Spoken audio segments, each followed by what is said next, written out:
أو أن الأيام ستحلو وترى الدنيا شط نجا دينك بحر من آمال شط. السلام علیکم۔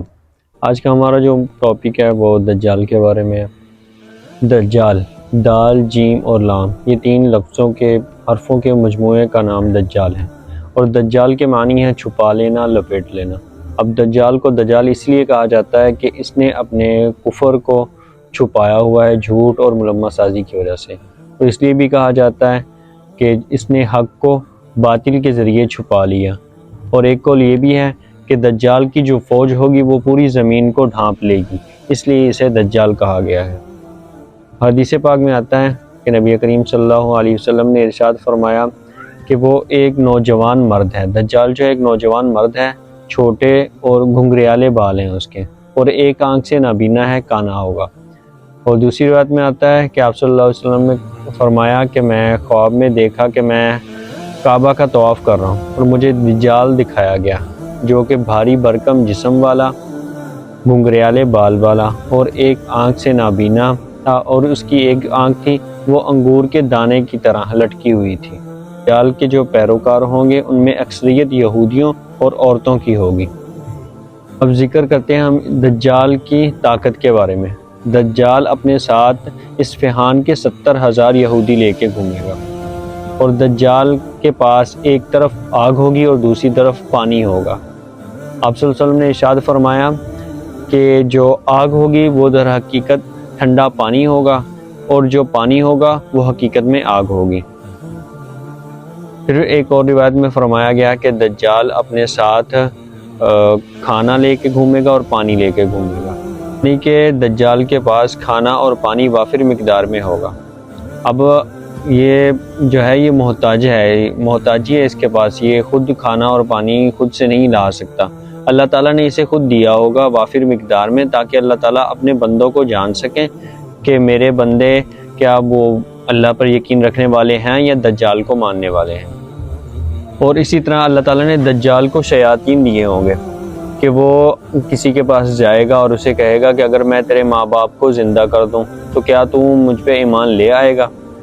تو وہ شیاطین کو حکم دے گا اور وہ اس آدمی کے ماں اور باپ بن کر آ جائیں گے، اور وہ آ کر اسے کہیں گے کہ تو دجال کو اپنا خدا مان لے، یہی تیرا خدا ہے، اور وہ ایسا کرے گا۔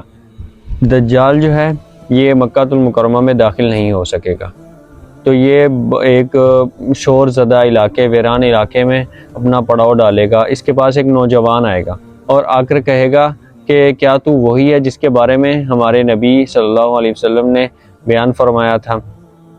تو یہ کہے گا، اپنے لوگوں سے کہے گا کہ اگر میں اس بندے کو ماروں اور پھر زندہ کر دوں، کیا تمہیں میرے بارے میں ذرا کسی قسم کا جو شبہ ہے وہ باقی رہے گا؟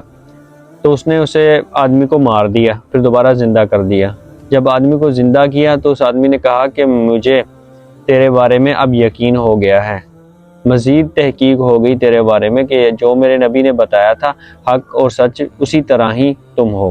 آپ صلی اللہ علیہ وسلم ایک دفعہ نماز پڑھی اور اس کے بعد ممبر پر تشریف لے گئے اور لوگوں سے کہا کہ آپ جہاں ہو وہیں پر بیٹھے رہو، اور آپ صلی اللہ علیہ وسلم مسکرانے لگے اور بیان فرمانے لگے کہ آج میں آپ کو جو بتانے والا ہوں اس سے میرا کوئی مقصد آپ کو ڈرانا یا دھمکانا نہیں ہے، بلکہ میں تمیم داری کی وہ بات آپ کو بیان کرنے لگا ہوں کہ وہ پہلے عیسائی تھا، ابھی اس نے آ کر میرے ہاتھ میں بیعت کر لی، کہ وہ کچھ مہینے پہلے 2 قبیلوں کے 30 آدمی لے کر اپنے ساتھ بحری جہاز پر سمندر میں سفر کے لیے گیا، اور راستے میں طوفان آ گیا سمندر میں، جس کی وجہ سے 1 مہینہ تک تقریباً وہ سمندر کی لہروں میں جھولتے رہے، کبھی ادھر کبھی ادھر، اور 1 مہینے کے بعد سمندر نے انہیں ایک جزیرہ دکھا دیا، تو وہاں سے وہ کشتی پکڑی، جیسے عام روٹین ہوتی ہے کہ کہیں جزیرہ نظر آیا تو چلیں شاید کچھ بچنے کی کھانے پینے کی چیزیں وہیں مل جائیں وہاں سے، تو انہوں نے کشتی نکالی اور اس جزیرے کی طرف چل پڑے۔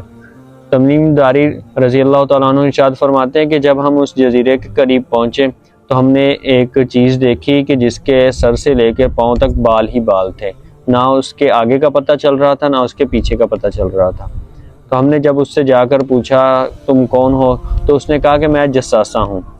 تو جب اس سے پوچھا گیا کہ جساسہ کیا چیز ہوتی ہے، اس نے کہا اس کا جواب میں نہیں دوں گا، اندر جاؤ، خانقاہ میں ایک آدمی بیٹھا ہے جو آپ کا شدت سے انتظار کر رہا ہے آپ کے جوابات کا۔ تو حضرت تمیم داری رضی اللہ تعالیٰ عنہ ارشاد فرماتے ہیں کہ ہم جلدی سے بھاگے اور اس آدمی کی طرف چلے گئے کہ کہیں یہ شیطان نہ ہو۔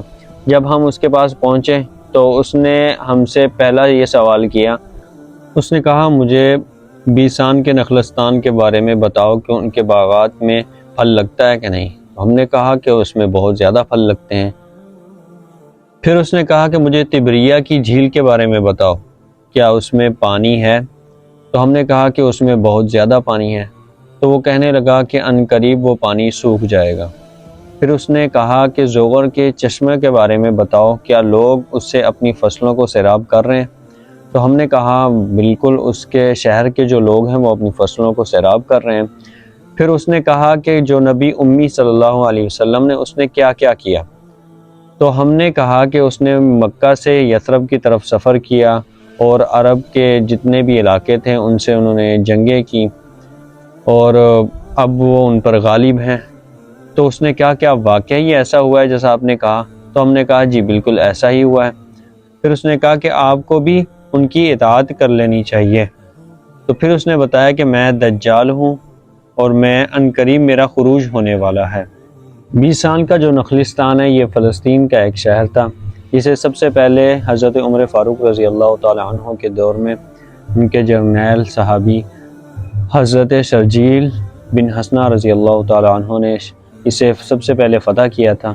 اس کے بعد سلطنت عثمانیہ کے سقوط کے وقت 1924 میں یہ جو بیسان ہے یہ عرب کے حوالے ہو گیا اور 1948 میں عرب کے علاقے اردن کا یہ حصہ بن چکا تھا اور 1948 میں یہ اسرائیل نے اس کے اوپر قبضہ کر لیا، اسرائیل اس کے اوپر قابض ہو گیا۔ دجال کا دوسرا سوال بحر تبریہ کے بارے میں تھا کہ وہ خشک ہوا یا نہیں۔ اب ظاہری بات ہے کہ اس کے خشک ہونے کے ساتھ دجال کے خروج کا کوئی نہ کوئی تعلق تھا، جو ابھی اسرائیل کے شمال مشرق کی طرف اردن کی سرحد کے قریب ہے اور اس کی جو لمبائی ہے وہ تقریباً 23 کلومیٹر ہے اور چوڑائی صرف 13 کلومیٹر ہے اور اس کی جو گہرائی ہے وہ 157 فٹ ہے اور اس کا جو ٹوٹل رقبہ بنتا ہے وہ 166 مربع کلومیٹر ہے۔ اور دلچسپ بات اس میں یہ ہے کہ اس کا پانی بنا کسی بھی ظاہری وجہ کے دن بدن کم ہوتا جا رہا ہے۔